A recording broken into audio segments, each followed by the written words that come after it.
Basta isa lang kami ang natutunan na huwag tayo malamig sa ating Diyos. Kagaya nga nasabi ni Ate Mitch na diba tuwing umaga kasi ang hawak natin cellphone agad. Di man lang tayo marunong mag-thank you God kahit simple thank you lang, kahit tulad po tayo pray.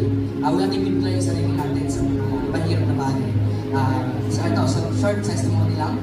Sa ito, mga nakakata ng evening watch nito, alam nila to, na lagi ko itong pinakwento sa inyo na naglamig ako sa ating Panginoon.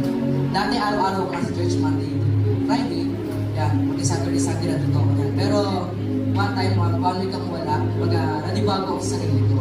Bakit parang nagbago ako? Or bakit nawala yung pag-iinip ko sa ating Diyos? Kumbaga napalitan siya ng lamig.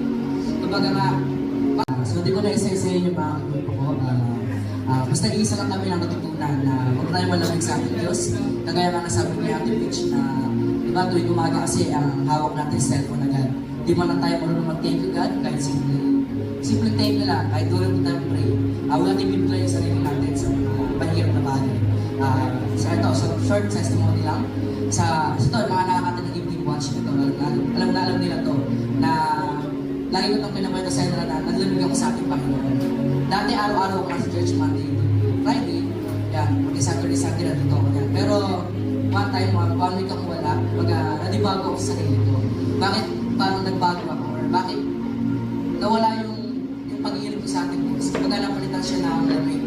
Kumbaga nga, marami akong ginagawa na, pero dapat parang iniisip ko na yung time management ba? Kumbaga wala ka sa ating time management is mawala din. Kumbaga kasi ba, sayo po sa kalawang Korinto, kamunatan ng versikulo 7 na magbigay tayo ng naaayon sa ating Diyos. Ibigay natin yung kung ano yung napupulian natin sa kanya. Huwag natin ibigay yung napipilitan lamang tayo.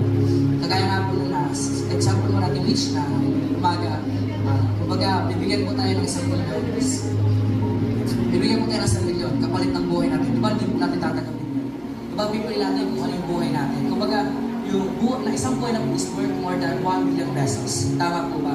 So, yun lang po, magpratika kang or huwag tayo manlamig sa ating Panginoon. Lagi natin pagtulan ng pansin natin.